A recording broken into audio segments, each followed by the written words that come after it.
Hey everyone, I'm back again with another day of neuroendocrine cancer or neuroendocrine tumors awareness. And some of you guys have sent really lovely comments and messages in reference to yesterday's post. So thank you for taking the time. Thank you for reposting. I really appreciate it. So anyway, today I wanted to share my story. I know I have shared a little bit about what I've been going through, but I want to kind of give you a quick overview of my story. And the reason why I want to go over this again is because I want to talk about the diagnostic process. I want to really talk about what's going on in healthcare. And I'm in the Netherlands, so obviously I know that systems are different in the US and Canada and the UK. I use those because those are places that I've lived. But I think there's a problem in healthcare in general, and so many people seem to be talking about having their symptoms overlooked, and that's a really big issue when it comes to neuroendocrine tumors or neuroendocrine cancer. So anyway, as I said yesterday, I was diagnosed with neuroendocrine tumors of the small bowel in January of 2021. A couple weeks prior to that, I had seen an endocrinologist after many months of dealing with symptoms, and that doctor diagnosed me with some kind of cancer. What they had seen at the time was liver metastasis and metastasis to my lymph nodes. And that was done with an abdominal ultrasound. That stick that they put the jelly on and they kind of just, move it around your stomach or wherever. And she was able to see, they called them lesions or spots at the time. Based on the location of them, it was very indicative that it was metastasis of some sort of cancer. And I also mentioned that they thought at one point that it could have been in either my cervix or my uterus, somewhere in that area, because they had seen spots. But thankfully that was ruled out. I spoke yesterday about the symptoms, and some of the symptoms that I was experiencing was the flushing. My face became puffy, not red, but sort of swollen, something like an allergic reaction. The progression of that flushing was that my throat, one time I was working out and my throat closed up and I couldn't swallow. I remember this was sort of, again, during lockdown where they had just lifted the ban, and I went to Toronto and I was kind of quarantining at my best friend's house, and I was working out, and in the middle of the workout, I ran into her room. I said, look, it's happening. And she was like, oh, I see what you're talking about. So flushing was one of my symptoms. Another one of my symptoms was terrible abdominal pain, cramps, like grabbing my stomach, keeled over. And that was actually earlier on. That's been going on for quite some time now. But the symptoms were kind of normal to me, and I likened them to something else. And so what I did at the time was I started chasing after better gut health. And I was doing all these things that would ideally improve, your digestive quality, your digestive health. But come to find out in the long run, I was actually sabotaging myself, because a lot of the things that I was doing, a lot of the fermented foods, that I was taking to replenish my microbiome were actually harmful to me, and I'll get into why later. So that was another symptom. And then, as I mentioned again, the diarrhea, I went from having 2 or 3 bowel movements a day, very healthy, to like runny diarrhea 6 to 7 times a day. And I remember going to an acupuncturist, and she asked me how many times do I go, and she was like, that's not normal. And she was the first person really to say that that's not normal. But to be fair, my GP didn't even ask me about, anyway, that's another that's for later. So yeah, those were the symptoms that I was experiencing. Oh, and the final one was fatigue. As I said, I was doing Pilates, I was working out a lot, and I kept having to stop and readjust what I was doing. I had to do less and less work, less and less reps. I had to sit during exercises. I had to just stop working out. So it really drastically shifted, all these symptoms really shifted my lifestyle and what I was used to doing. And so again, I want to reiterate, if you have something that is really interrupting, symptoms of something that are interrupting what you do on a daily, check that. That is not normal and it's not okay. Again, doesn't mean it's cancer, but it is something that is not normal and your body is speaking to you. And so I remember going through over about a year of now things that were happening like once every couple of months started to persist, become consistent. And this is when I solicited the advice of friends and people online. Hey, have you ever gone through this? Do you know anyone who's dealt with this? And I remember speaking to one of my really close friends, Leticia, who, you know, she was really concerned, and she's in the health field as well. And so she was she knows my body, like she knows what I do in terms of working out. And she was really concerned that I couldn't function as I normally would or normally had been. And so she's like, we're going to get to the bottom of this. Like, but the good thing is your body is trying to tell you something. And that's another thing that I want to point out is don't ignore it. Don't ignore it. Okay. Your body is speaking to you. That is a good thing because again, sometimes your body won't speak to you and there's still something going on. So if your body's telling you something, please listen, answer the call, go and get it checked out. Not fun fact, but here's a little fact. People with neuroendocrine tumors, I think generally, depending on if it's a pancreatic net or if it's a lung net or a small bowel net, tend to have these diseases for about 5 to 7 years before diagnosis, which means we're living with it and until it gets to the point again where your body starts letting you know. So I think that if I predate my diagnosis, January of 2021, I probably had this cancer probably started growing in my body in 2015 and 2016. So you try to dial back and go, what was happening then? And yeah, I mean, I was working, I was great, I was on tour, you know, we were traveling. It was a busy year for touring. I think it was a pretty full year. And I don't know, everything's good. I mean, I'm sure I had high moments of stress. I remember actually that year finally going to Varshini, my holistic therapist, and doing like a makeover and like just basically checking my system.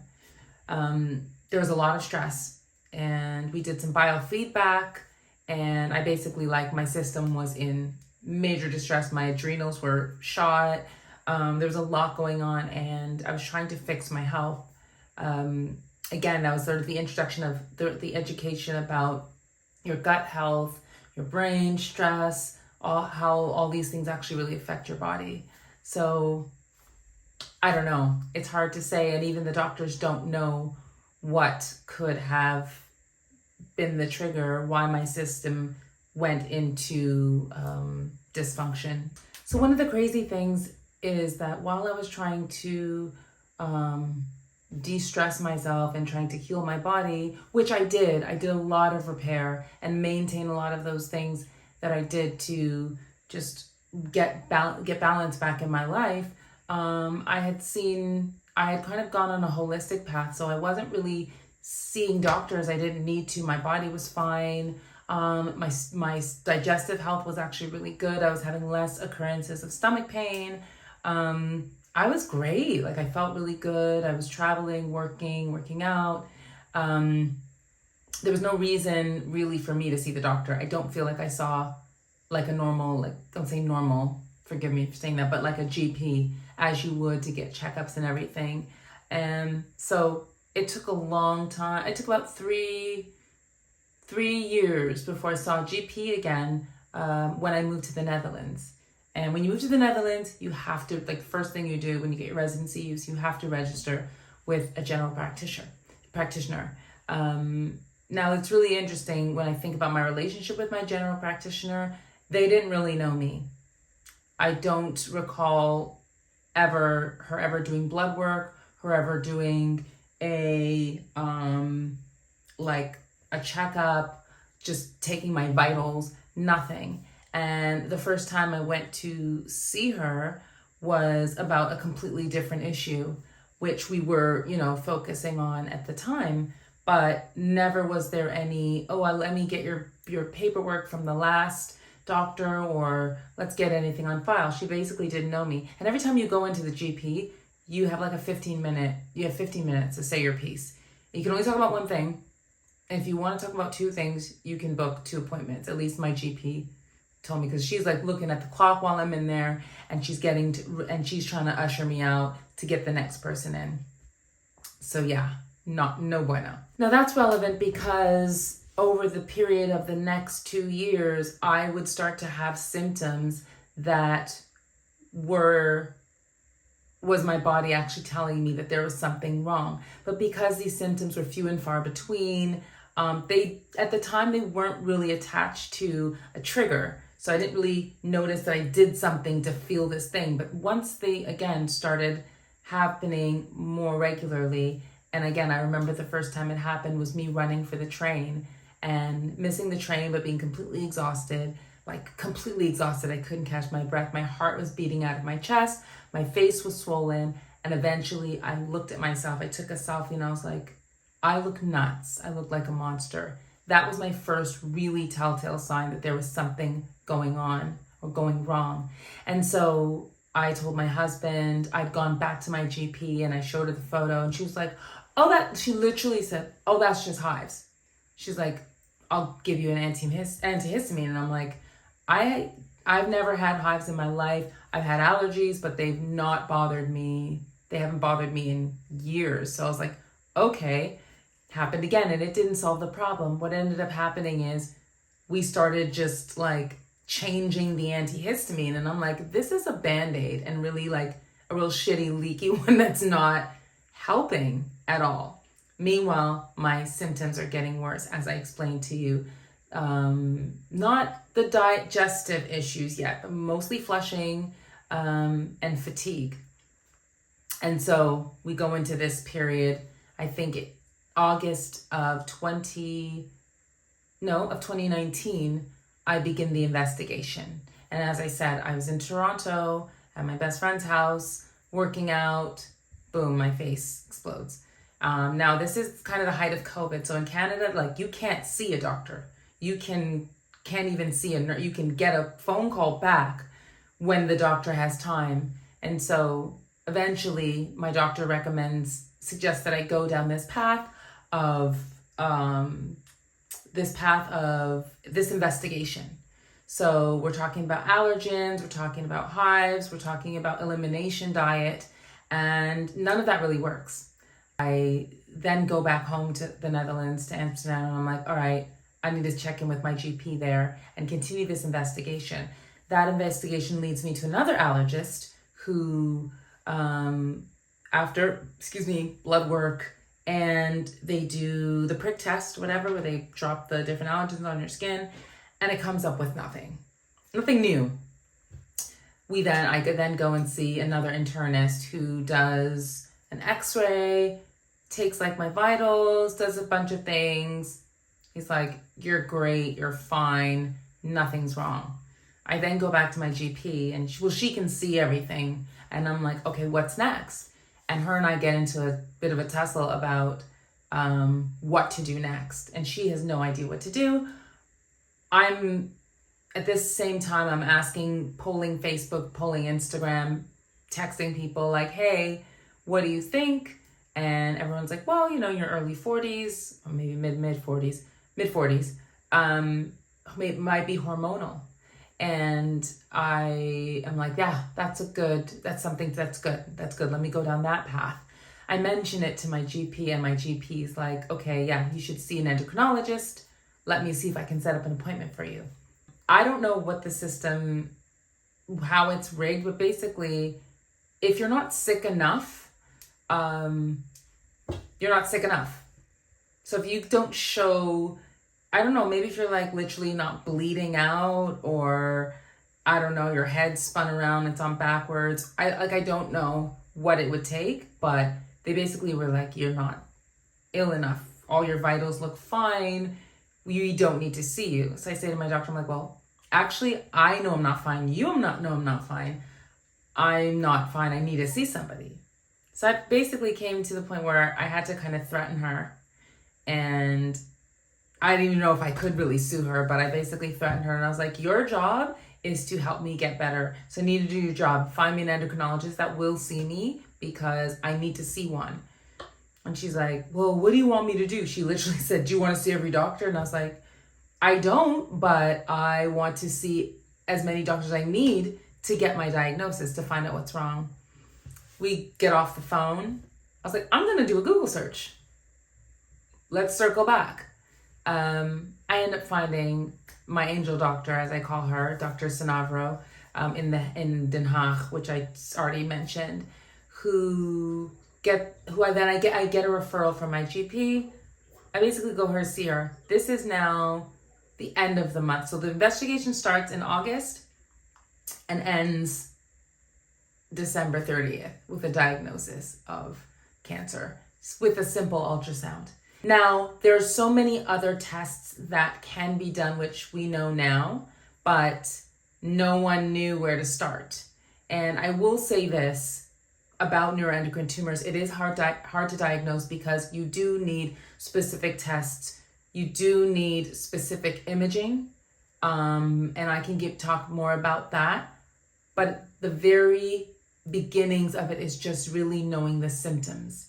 And that's why I really want to talk about that, because again, it's something that we are doing awareness, where we're talking to GPs, medical professionals, nurse practitioners, anyone in the medical field. We're trying to educate everybody, because diagnosis really starts at the ground level. And if those people aren't willing to help you be seen, or to advocate for you, or to believe you even, then it's hard to get through the system. It's hard to get up the ladder to the person like the endocrinologist to come to see you. And actually, and I'm not saying the diagnosis only comes through the endocrinologist, but that was my journey and how I got diagnosed. And sorry, just to pedal back, after I was diagnosed with something, December 30th, 2020, in January, they moved my case to a hospital where I had an internal medicine doctor who was in charge of everything. And what they do is they work with a multidisciplinary team, and they run everything. And so they ordered the biopsies, I had to do blood work, and bit by bit, they were able to find one thing led to another. One of the blood tests that they did, so they did a very thorough panel of blood work, and there's two markers that you check for, and one is your, you check for your serotonin level, your chromogranin A, and also there's another test, the 5H, I never know how to say it. I'm gonna put a little fact sheet, but there's another test that you do. This is not my educational, this is not going that well. But there's another test again, and these are very specific tests. Those levels are indicative of other things. And once you see those levels elevated, then you kind of, again, it steers you in the right direction. That along with my biopsy, they had biopsied some of the the liver tumors. And all of this together led them to diagnose me with neuroendocrine tumors. I think I was diagnosed on the 19th of January, 2021. And from there, I then went, they referred me to my then oncologist, who's incredible. And I said, he's a specialist in the field. He was like literally right there. It's crazy that you can be diagnosed with something so horrible. But again, it's like, in this horrible situation, there are blessings. I know so many people who I see in the Facebook group who don't have neuroendocrine tumor specialists in their local hospital. They don't have access to them in their city, their country. I know people in the US who have to go to different states to find these specialists. Oncologists are great, and thank you so much to all the oncologists, all the doctors that do the work, that are part of this team. But if you or anyone you know has been diagnosed with NETs, you have to see a neuroendocrine tumor specialist, oncologist. It is key because, again, there are people who've been working with their oncologist, and that oncologist has to refer out or be counseled or consult with a NET specialist. When you're with a NET specialist, they know everything about your disease. It's a special, unique world, and it's so amazing, and it's full of so much information. And it's important to be in the right situation if you can. So, and that I would say goes for any cancer. I know there's surgical oncologists. For instance, when I was in Singapore, I was seeing a surgical oncologist, but it was important for us to talk to. I was like, wait, before you want to cut me open, I'm a cancer patient.